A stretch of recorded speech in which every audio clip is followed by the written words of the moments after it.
안녕하십니까, 문틀란TV입니다.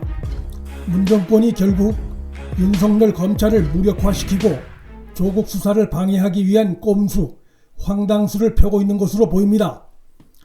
현 정권이 조국 전 장관에 대한 소환 조사가 막 시작된 시점에서 누가 봐도 상식적으로 납득이 되지 않는 무리한 내용의 검찰 관련 규정 개정안을 서둘러 내놨습니다. 그 내용은 크게 세 가지입니다.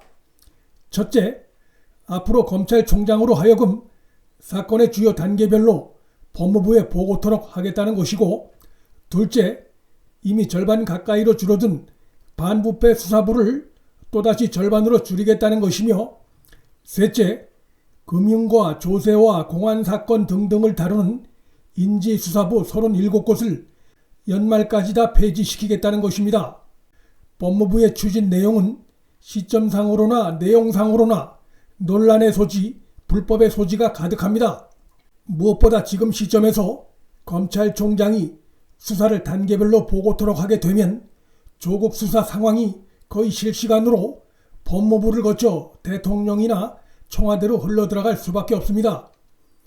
조국은 대통령의 오래된 최측근 중 한 명이고 청와대나 법무부와의 소통 가능성이 높은 상황입니다. 따라서 이번 조치가 시행되면 가장 먼저 혜택을 받는 자가 조국이 될 수밖에 없습니다.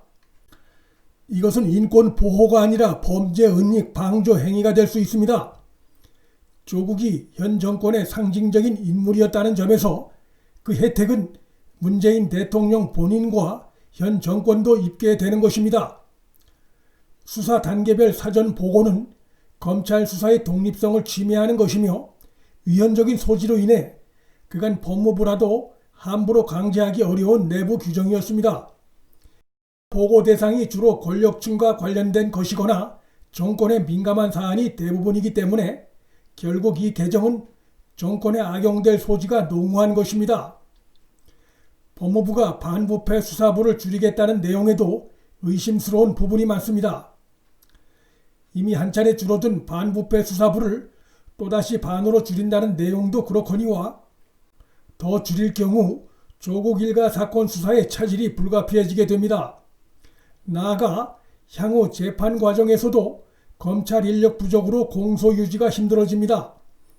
공소 유지를 담당할 검찰 인력을 축소하는 것은 그 첫 번째 혜택이 바로 조국과 그 가족에게 갈 수밖에 없습니다. 한마디로 이번에 법무부가 대통령에게 보고한 추진 내용은 조국 가족을 위한 맞춤형 방안이란 느낌을 지울 수가 없습니다. 검찰 규정 개정 시점과 내용상의 문제 외에도 그 추진 형식에도 문제가 많습니다. 검찰과 사전 협의를 거쳐 대통령에게 보고된 것이 아니라 문 대통령과 법무부가 개정안을 사전에 교감한 후에 나중에 검찰에 일방 통보하는 형식으로 일이 진행됐습니다. 시계를 11월 8일로 돌려보면 그림이 보다 확실히 나옵니다. 8일 오전에 보고가 됐는지 오후에 보고가 됐는지는 설이 갈리고 있으나 법무부의 감찰 사무규칙 개정 방안 문건은 이미 그 이전에 청와대에 보고가 됐을 것입니다. 같은 날인 8일 청와대에서 반부패 정책협의회가 열렸고 이 자리에서 문 대통령은 윤석열 총장에게 검찰개혁 방안을 법무부와 협의하라고 거듭 지시했습니다. 따라서 이날 문 대통령이 윤석열 총장에게 한 지시 발언은 이미 법무부 추진안을 인지한 상태에서 윤 총장에게 그 지시를 한 것일 가능성이 높습니다. 결국 반부패 정책협의회에서 행한 대통령의 발언의 속내에 조국 수사가 담겨져 있었다는 점을 배제할 수 없게 됐습니다.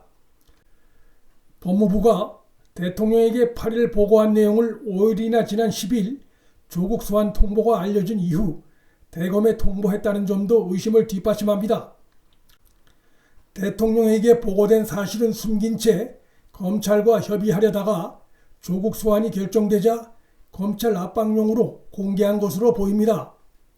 논란이 일자 법무부는 구체적인 내용은 정해진 바가 없고 대검과 협의해 추진할 예정이라고 진화에 나섰습니다.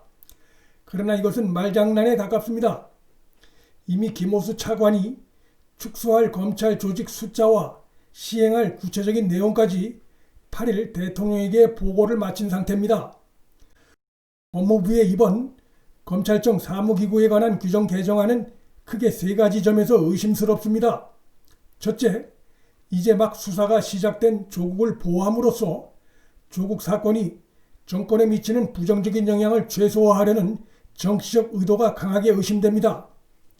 급하지도 않은 상황인데 오해받을 줄 뻔히 알면서 조국 수사 시작이라는 민감한 시기에 민감한 내용을 밀어붙이는 것은 그 의도를 의심할 수밖에 없습니다. 둘째, 결국 정권의 말을 잘 안 듣는 검찰의 손과 발을 다 잘라냄으로써 정권에 부담이 되고 있는 윤석열 검찰을 무력화시키려는 의도가 아닌가 의심이 됩니다. 말 잘 듣는 공수처와 경찰을 동원해 정권의 남은 임기를 가져가기 위한 사전 정지 작업의 일환으로 읽혀집니다. 셋째, 퇴임후가 불안한 문 대통령이 검찰을 무력화시킴으로써 역대 대통령들이 겪었던 검찰 수사로부터 자신을 보호하겠다는 의도가 의심이 됩니다. 그러나 문재인 정권이 간과하고 있는 중요한 사실이 있습니다. 검찰 수사의 독립성은 헌법이 보장하고 있는 가치입니다. 수사의 독립성을 침해하는 행위는 탄핵 대상이 될 수 있습니다. 단계별 수사 상황 보고나 과도한 검찰 조직 개편에 대해 수사의 독립성과 중립성을 이유로 거부했다고 해서 정권이 검찰총장을 바꿀 수 있는 실효적인 방법도 없습니다. 국회 탄핵 절차 외에는 없는데 그것은 정권에도 상당한 정치적 부담이 될 수밖에 없습니다. 법무부의 추진 내용을 보고받은 윤석열 총장이 경로했고 전면 거부를 선언했다는 말도 들립니다. 선거가 가까워지고 대통령의 임기가 하산길로 접어들면서 초조한 문정권이 검찰에 대해 도를 넘는 무리수를 사용함으로써 검찰과의 관계를 스스로 악화시키는 어리석은 행동을 하고 있습니다. 문정권이 법무부를 앞세워 지금 추진하고 있는 것은 실효성도 명분도 합법성도 문제가 많아 성공 가능성이 낮습니다. 문틀란TV 여기서 마칩니다. 구독과 좋아요, 방송 공유는 방송 제작에 큰 힘이 됩니다. 시청해 주셔서 감사합니다.